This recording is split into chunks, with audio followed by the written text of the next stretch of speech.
What's up guys, and welcome back to my channel. Today I'll be doing a install video on Rally Armor mud flaps for your Mark 7.5 Golf R or GTI.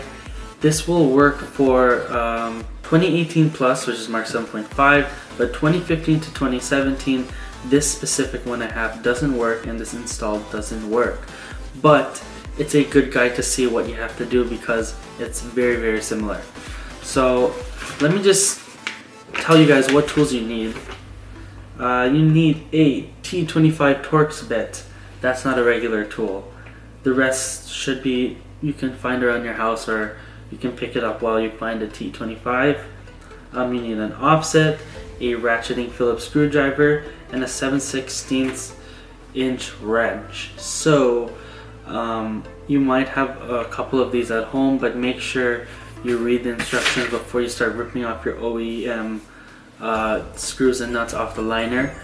And a few tips that I will let you guys know right now before the install video is, if you have a lift, if you have a jack to take tires off, they'll make your life a million times easier and better, because especially the rear, it's very tight.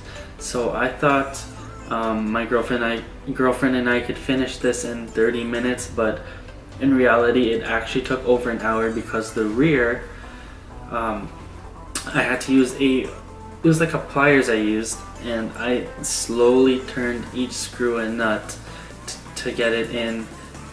First I tried by hand, and then once I got too tight I used the pliers. But in the front, at least you can turn the wheels left or right to give you clearance between the liner and the wheel. So the instructions are pretty good. A couple things that I had trouble with was making the bends, and the back piece here. Let me show you guys. There's this little flap piece here. I didn't really understand how to do it properly, but what I recommend is just install it on the car and then adjust the flap, that little piece, how it's supposed to be. You'll see it in the video. And I did this in the garage first, like at home garage, on the floor with the wheels on, and then the next day I brought it to work, took the wheels off on a hoist and adjusted everything to my liking. I pulled it out as much as I could and made it flat. So that was the key thing. When it was on the ground, because I didn't have the proper space, it was much harder to get it aligned how I liked it. And then the mud flaps looked like they were cambered out, so that's something to pay attention to. But let's go ahead and I will show you the process and the clips of the install, so stay tuned. So first thing you gotta do is take off the two T25 screws from the fender liner, and I'm bending the bracket now so that it fits flush to the fender liner and that we can get a clean look. So I'm putting it on the car and adjusting it, and then adding a piece of foam to reduce vibrations so you don't hear a knocking noise. And the mud flap, this is the thing I was talking about with that weird piece. It's supposed to go on specifically, so pay attention to the instructions. And now it's pretty simple, you just bolt it on. The front looks much easier than the rear, as you can see. It's just a simple screw on, and when you turn the wheels you have no issues. And look at the rear now. I'm taking off the two T25s in the rear. It's tight. And similar process with the bracket, removing it, bending it and then test fitting it to make sure it fits nicely. And there will be a point where I will also put another piece of foam. There it is. And then just test fitting, and at this part here you have to bend it with pliers at a different angle.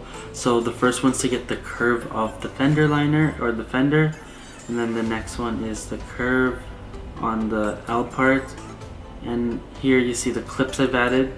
Pay attention to that.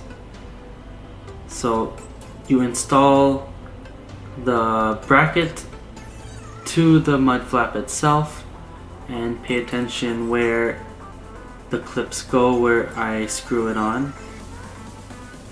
And last but not least, you just do the two extended, they're Phillips for the front and rear instead of T25s now, and be mindful of where you put your spacers so that it will fit nice and flush to the vehicle.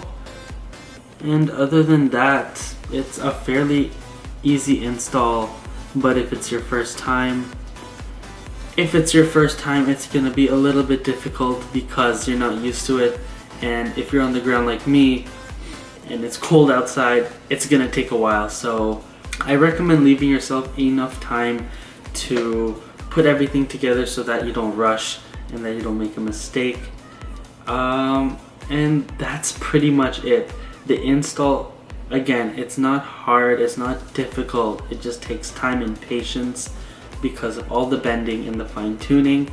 And before I end this video, I'm just gonna do a run around of it fully adjusted at work, and you can see what it looks like without the wheels and how easy of an access it is. So let me show you guys that, and then we'll wrap this video up.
So I hope you guys enjoyed that install video. It was just to give you guys a glimpse and an idea what you're gonna go through when you're doing this install.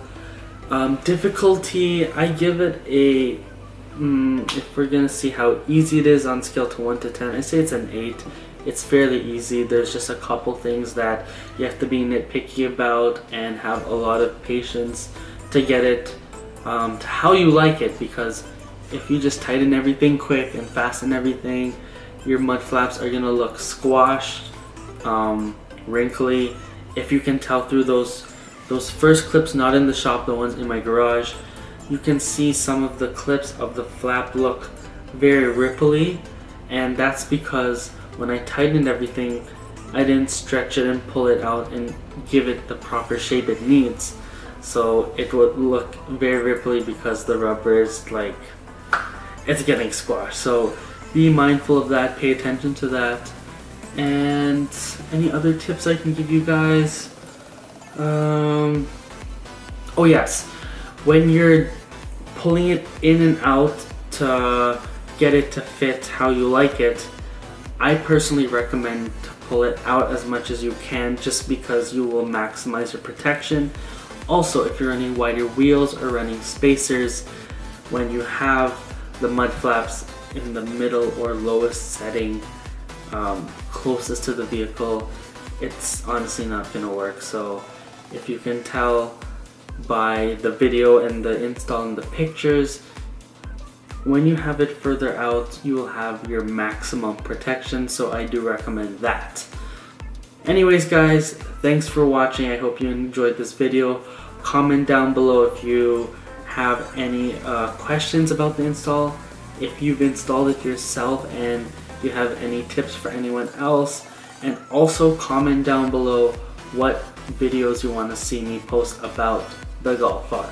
I have a couple ideas that I have that I'll be working on, but comment down below what you guys want to see.